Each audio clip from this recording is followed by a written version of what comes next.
Hello, my dear. You do not know who I am, but I know you.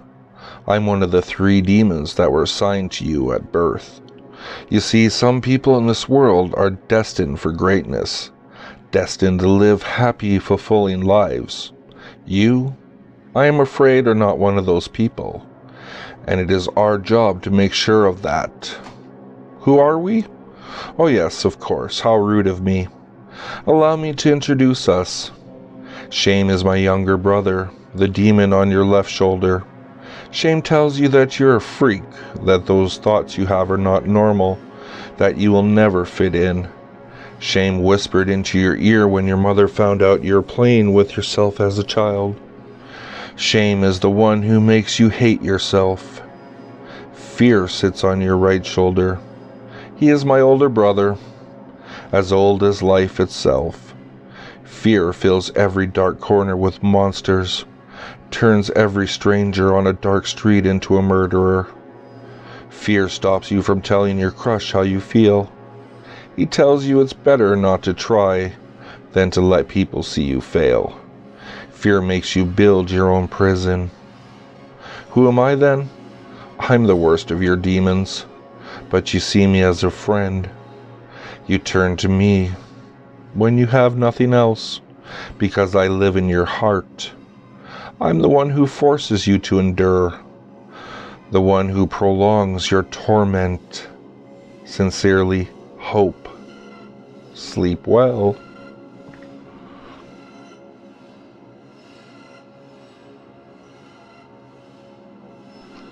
During Hurricane Gustav, I evacuated to a church in Baton Rouge with a friend and his family.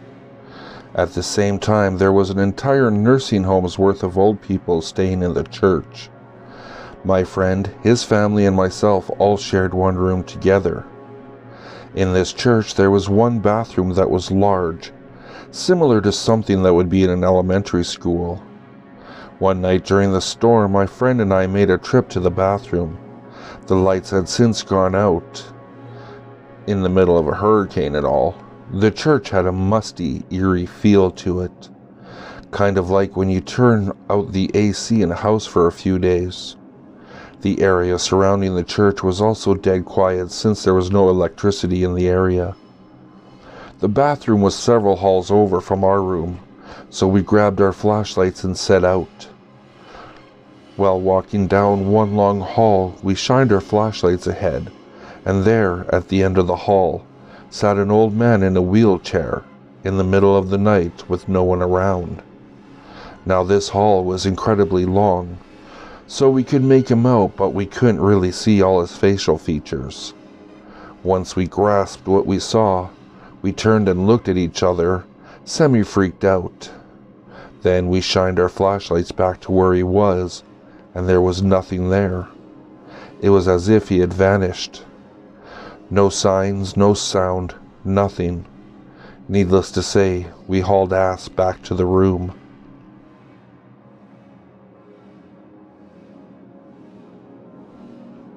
Have you ever walked into a room and found a vampire? No, not the sexy kind, but a foul creature with bony limbs and ashen skin, the kind that snarls as you enter like a beast about to pounce. The kind that roots you to the spot with its sunken, hypnotic eyes, rendering you unable to flee as you watch the hideous thing uncoil from the shadows? Has your heart started racing, though your legs refuse to? Have you ever felt time slow as the creature crosses the room in the darkness of a blink? Have you shuddered with fear when it places one clawed hand atop your head, and another under your chin so it can tilt you, exposing your neck? Have you squirmed as its rough, dry tongue slides down your cheek, over your jaw to your throat in a slithering search that's seeking your artery? Have you felt its hot breath release in a hiss against your skin when it probes your pulse, the flow that leads to your brain? Has its tongue rested there, throbbing slightly as if savoring the moment? Have you then experienced a sinking, sucking blackness as you discovered that not all vampires feed on blood? Some feed on memories. Well, have you? Maybe not, but let me rephrase the question. Have you ever walked into a room and suddenly forgotten why you came in?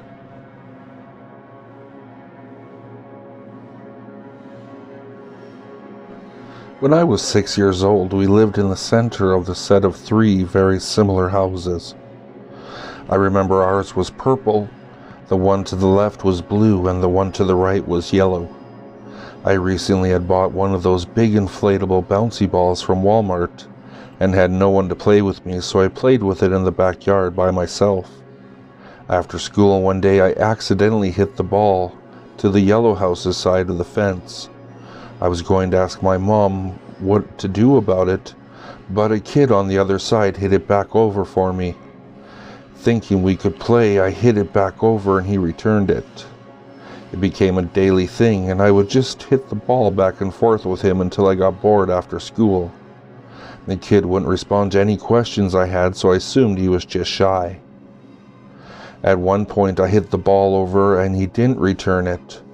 So I asked my mom if I can climb the fence to go get it. She was never outside with me, so she always thought I was playing alone, I guess. We only got the house because my mom was friends with the landlord, and the houses were recently built. She told me that no one had ever lived there, and they were still trying to sell it.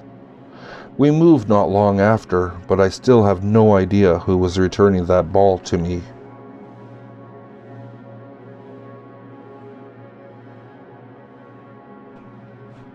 This week, I moved into a new house.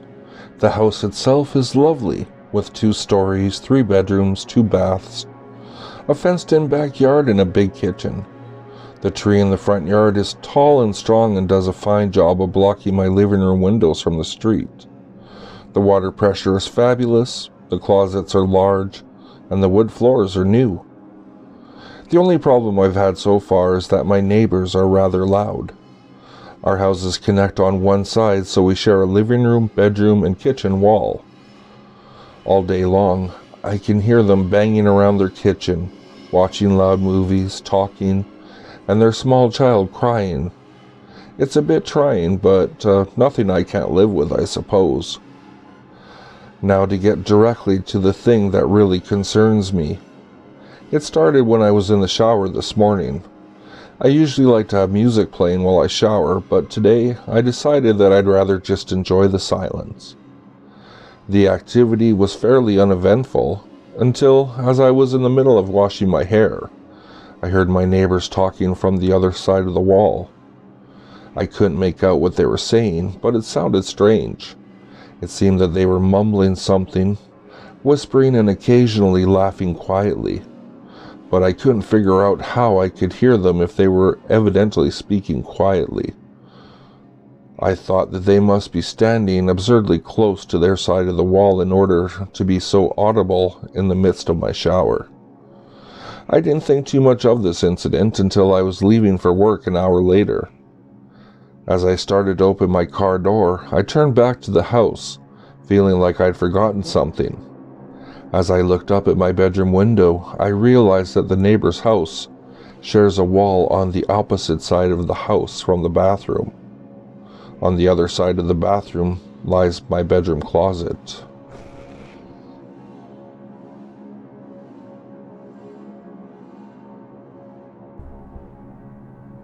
We live in a 2-bedroom apartment. My father and mother sleep in one bedroom and I share the other bedroom with my sister. My sister always goes to bed before me because she has to get up early for work. It was just after 10 o'clock in the evening when I came home. My sister was getting ready to go to sleep. I was in the living room using the computer, but I felt tired and decided to go to bed early. I went into the bedroom I shared with my sister. The light was already off. "Are you asleep?" I asked. "Almost," she replied in an irritated voice. "I still have to wash," I said. "Lie down," she grumbled. "It's too late. Wash in the morning." No, I said lie down," my sister growled. I stopped at the doorway and looked at my sister. Her face was angry. It even scared me. I went down the hallway to the bathroom, but it was already occupied. I stood waiting in the hallway for a few minutes and my mother came out of the living room. "Dad's taking a long time in there," I said, gesturing towards the bathroom. "No, he's in the living room watching TV," my mother said. I looked at her in surprise. "He's watching TV?" Then the bathroom door opened and my sister came out. I was shocked. "What's wrong?" she asked when she saw the look on my face. But who's in the bedroom?" I stammered. I rushed down the hallway to the bedroom and turned on the light. The beds were empty. There was no one there, just a pile of crumpled clothes. I still asked myself the question, what would have happened if I laid down when my sister told me to?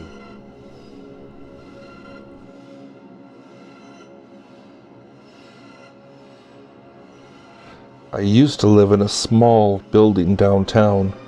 One of the reasons I moved out was the bad neighborhood, including this guy in the apartment right over mine. He was a weird-looking fellow who mostly kept to himself. Around midnight, though, there was frequently a strange noise that got on my nerves. It wasn't loud, to be fair, but I have really light sleep, so it was hard to get my eyes to shut with those little bumping sounds going on and on. It reminded me of high heels walking about, but not as loud, as if the person causing the noise was actually trying to be silent. After a few days, I realized the pattern was always the same, like a recording played over and over with random intervals between. And that went on for the best part of a year. Always the same sequence of bumps, slowly tattooed into my mind, sometimes for hours straight during the night. It was only several years later, helping my daughter with her homework, that I learnt a little bit of Morse code. She knocked on the table with her knuckles, and a shiver immediately went through my spine as I recognized that exact pattern. When I asked her what it meant, she laughed. "It's the easiest one, Daddy," she said. "It's the one to call for help."